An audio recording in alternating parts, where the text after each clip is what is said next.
You know, there was a long story in the New York Times today detailing Secretary Clinton's role in pushing the president on Libya at the time, helping to step in to overthrow Gaddafi. Hillary Clinton's role in the military intervention that ousted Muammar Gaddafi in Libya is getting new scrutiny as she runs for president. The military campaign ended up ousting Colonel Gaddafi, and Secretary Clinton was welcomed to Libya on a victory tour. A few days later, Colonel Gaddafi was killed by opposition fighters. We came, we saw, he died. Did it have anything to do with your visit? No, I'm sure it did. But the new Western-backed government proved incapable of uniting Libya. And in the end, the strong man's death led to chaos. When 4 Americans were killed by terrorists in Benghazi in 2012, it revealed just how bad things had gotten. We're repeating the same mistakes of the past, just like we're seeing in Libya. Secretary Clinton, Senator McCain, Senator Graham championed the overthrow of Gaddafi. The result today is a failed Libyan state. Colonel Gaddafi's huge arsenal of weapons has shown up in the hands of terrorists in places like Gaza, Syria, Nigeria, and Mali. Hundreds of thousands of migrants have fled through Libya on boats. Many have drowned. And the power vacuum has allowed ISIS to build its most dangerous outposts on the Libyan coast. Today, just 300 miles from Europe, Libya is a failed state. Meanwhile, back at home, Mrs. Clinton has struggled to defend the decision to intervene. But I'm not giving up on Libya, and I don't think anybody should. We've been at this But were mistakes made? Well, there's always a retrospective to say what mistakes were made, But you got to be thinking about what happens the day after, the kind of political vacuum that occurs in Libya, of course, as a result of the overthrow of Gaddafi. ISIS now has a strong foothold. I would have done it differently if I were president of the United States. What would you have done? Secretary Clinton also believes in well, I would have worked more patiently. I know that it's a difficult situation, but you can't just go forward with regime change.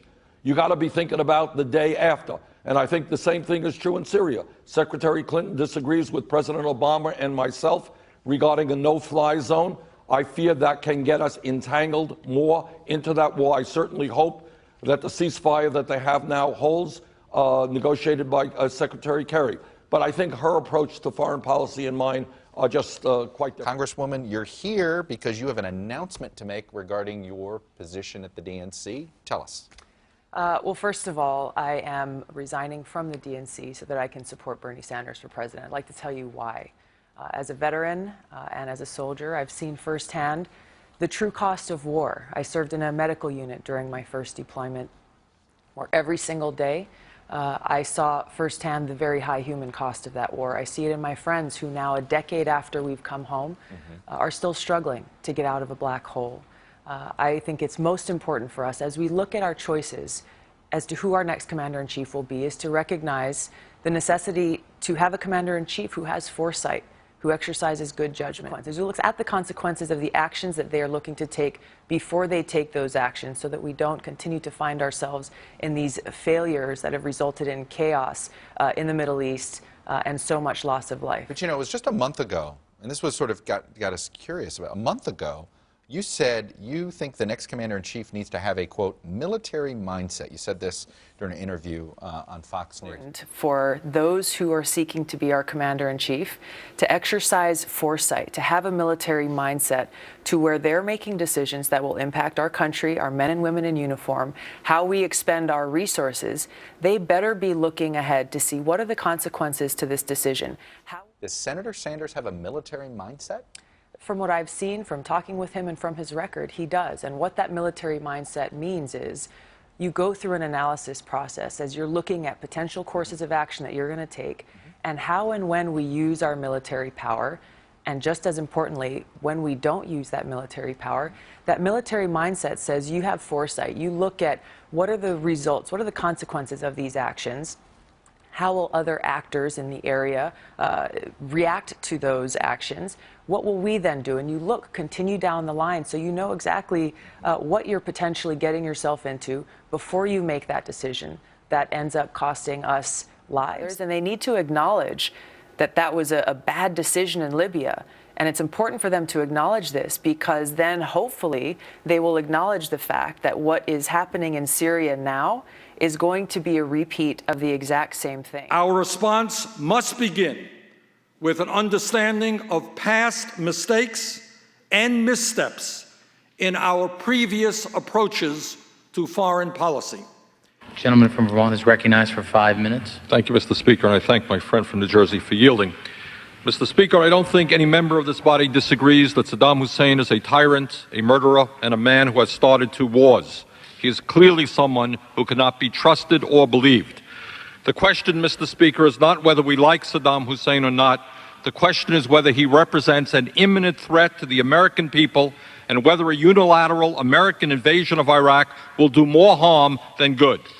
Mr. Speaker, the front page of the Washington Post today reported that all relevant U.S. intelligence agencies now say, despite what we have heard from the White House, that, quote, Saddam Hussein is unlikely to initiate a chemical or biological attack against the United States, end quote.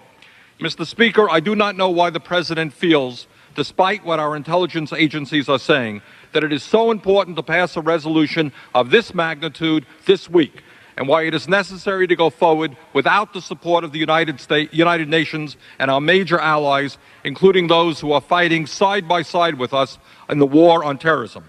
Mr. Speaker, in the brief time I have, let me give you 5 reasons why I'm opposed to giving the President a blank check to launch a unilateral invasion and occupation of Iraq, and why I will vote against this resolution. 1, I have not heard any estimates of how many young American men and women might die in such a war, or how many tens of thousands of women and children in Iraq might also be killed. As a caring nation, we should do everything we can to prevent the horrible suffering that a war will cause. War must be the last recourse in international relations, not the first. Second, I am deeply concerned about the precedent that a unilateral invasion of Iraq could establish in terms of international law and the role of the United Nations. If President Bush believes that the U.S. can go to war at any time against any nation, what moral or legal obligation could our government raise if another country chose to do the same thing?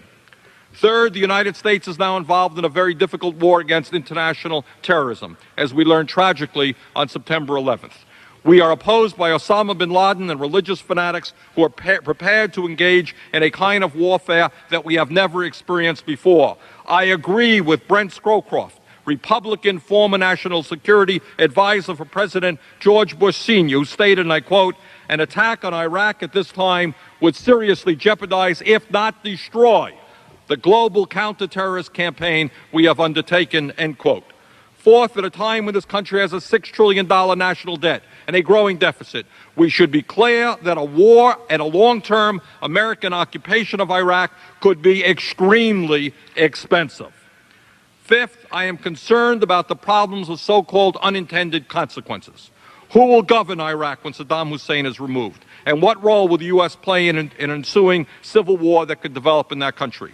Will moderate governments in the region who have large Islamic fundamentalist populations be overthrown and replaced by extremists? Will the bloody conflict between Israel and the Palestinian Authority be exacerbated? And these are just a few of the questions that remain unanswered.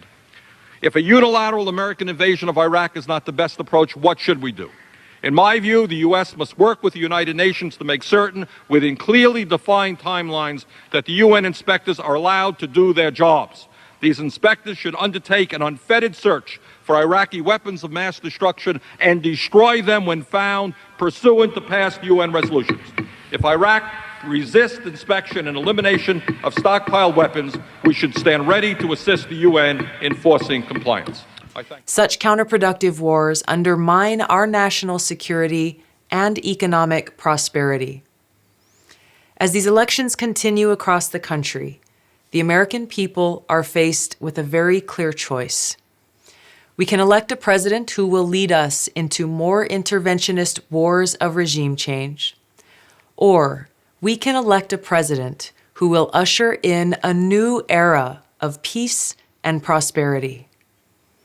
It's with this clear choice in mind that I'm resigning as vice chair of the DNC so that I can strongly support Bernie Sanders as the Democratic nominee for President of the United States. And now I ask you, stand with me and support Bernie Sanders.